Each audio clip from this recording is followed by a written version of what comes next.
Breaking news coming in, viewers. Poland has once again scrambled its fighter jets. And this is happening after Ukraine says Russia launched a major attack on Kiev and other cities involving hundreds of drones and missiles.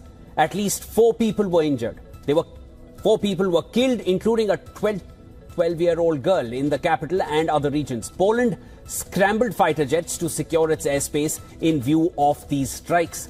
An air raid alert was in place over the Kiev region, with the local military administration saying that Russia was attacking with drones and missiles now. Some residents fled to metro stations deep underground for safety. Many regions across the country were under air raid alerts. The Kiev mayor said that the Ukrainian capital was under a massive assault and urged people to stay in shelters. Coming to Poland, the Polish armed forces said that they scrambled aircraft to ensure the security of its airspace after Russia launched strikes on Ukraine. The flight tracking service, Flight Radar 24, said that Poland closed its airspace near its southeastern cities of Lublin and Rzeszów due to unplanned military activity related to ensuring state security. That's the breaking news coming in at this, viewers. At this time, Russia carries out an attack on Kiev. And while alarm bells are sounding across Ukraine, Poland has also scrambled its fighter jets and closed its airspace in certain regions. At least 4 people were killed, including a 12-year-old girl in the capital and other regions, that is in Ukraine. Air raid alerts were in place over the Kiev region, with the local military administration saying that Russia was attacking not just with drones but with missiles. But while the war between Russia and Ukraine has been going on for well over 3 years now, this time, after this attack, it was Poland which also scrambled fighter jets to secure its own airspace. The Polish armed forces said that they scrambled aircraft, and the flight tracking service Flight Radar 24 has mentioned that Poland closed its airspace near southeastern cities of Lublin and Rzeszów due to unplanned military activity related to ensuring state security.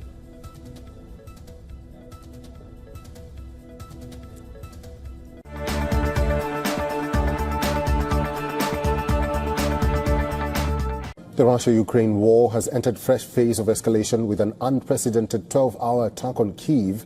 Russia has scaled up its offensive on Ukraine, leaving Kyiv and European nations on their toes, with fear of expansion of war beyond Ukraine. Throughout the intervening night of 27th and 28th of September, swarms of Shahed-styled drones were spotted in Kyiv, Zaporizhia and Sumy regions. Air raid sirens blared even in areas far from the front line. Ukraine says 500 drones and over 40 Russian missiles swarmed the country, with capital Kyiv being worst hit.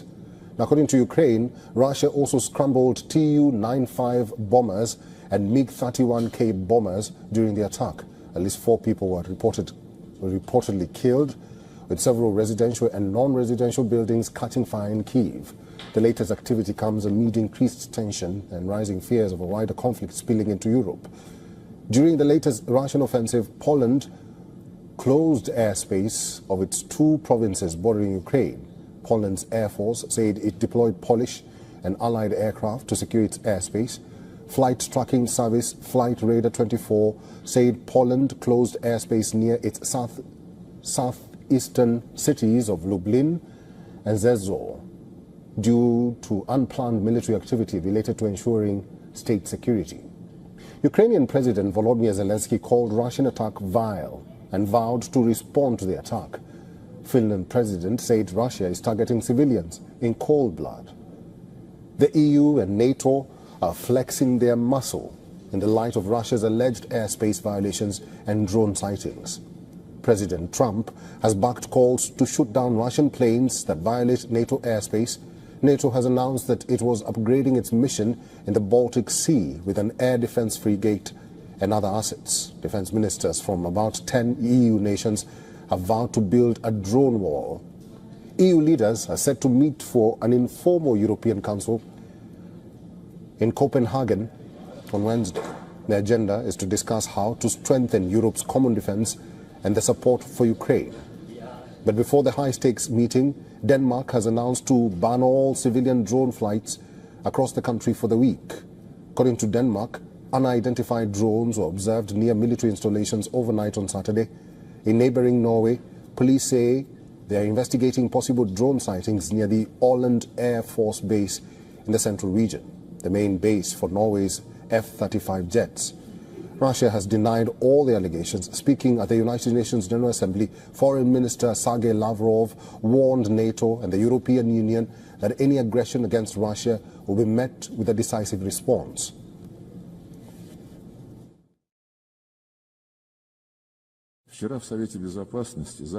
Threats of force against Russia, accused of practically planning an attack on the North Atlantic Alliance and the European Union, are becoming increasingly common. President Putin has repeatedly debunked such provocations. Russia has never had and does not have such intentions, but any aggression against my country will be met with a decisive response.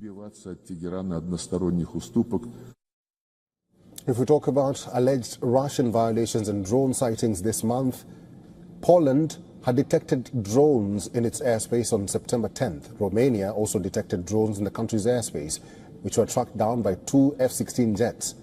On September 19th, Russian MiG-31 aircraft spent 12 minutes in Estonia's airspace, prompting a response from NATO aircraft. Norway has also detected drones multiple times, with recent sightings reported near the Åland base. Latvia and Germany have also reported similar sightings. September 22nd, Copenhagen's airport was closed for hours. Drones were also spotted near 5 other places in Denmark, forcing closure of airspace over Aalborg Airport. On September 26th, drones were spotted at a naval base in Sweden and Lithuania. However, Russia has denied or not owned up to most of these allegations. Mr. Ben Aris is a founder and editor-in-chief of BNE IntelliNews and also former Moscow bureau chief for the Daily Telegraph. He's now joining us live from Berlin. Mr. Aris, good to see you, and thank you very much for making time for us. President Zelensky says this latest attack by Russia was vile, and Russia seems unrelenting with their drone warfare. What's the message here? It's an escalation. Putin is turning the screws, and he has been since May, when the ceasefire talks really got underway, led by the White House, led by Trump. Putin's response to the beginnings of the talks, the groups were meeting in various places like Riyadh, Istanbul. However, accompanying that, Putin turned the screws by tripling the number of drones and missiles that he fires at Ukraine, hitting targets. This weekend, again, Kiev was hit. 2 dozen people were killed, including some children. And the point is to keep Kiev under pressure, as Putin's being very uncompromising. The so-called ceasefire or peace deal that he's offering is basically a capitulation. And at the same time, it's a response because Ukraine has now developed some of its own cruise missiles, and it also is now targeting economic assets, mainly oil refineries, inside Russia. So we're seeing a steady escalation in the destruction and the violence that's going on in this war. Mr. Aris, the EU and NATO are flexing their muscle in the light of Russia's alleged airspace violations and also drone sightings. Russia says these nations are worried over nothing. Do you think measures taken by the EU or NATO are good enough to deter Russia? Two-part answer to that. First of all, of course they should be worried. I mean, the latest development of this escalation is now that Russia is clearly probing NATO's air defenses, and it's gone from striking Ukraine with missiles to flying drones over EU countries like Poland. Started with Poland, and then Romania was the next day, and then we had 3 jets, Russian jets, fly over Estonia, and then Copenhagen, the airport was closed down because of a reported Russian drone threat, which was later dismissed. And this should be very worrying. And the second part to your question is no, they're not ready. The Polish incident showed that we had 19 drones, reconnaissance drones, unarmed, no explosives on board, that cost $10,000 each. Poland spent, in the course of a few hours, 1.2 billion euros shooting them down, because the only thing it has is expensive Patriot Sidewinders. And what they need, what they're facing is a swarm, hundreds of drones coming across the border should Russia invade. And they have nothing to take that down. They'll run out of Patriots within hours. And they need to get ready. So this has provoked this talk of a drone war.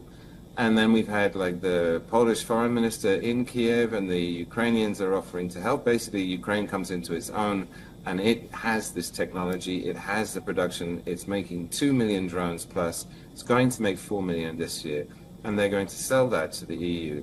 But EU's been caught napping. I mean, it should have put all of this stuff in place like 3 years ago, and now it's scrambling to catch up.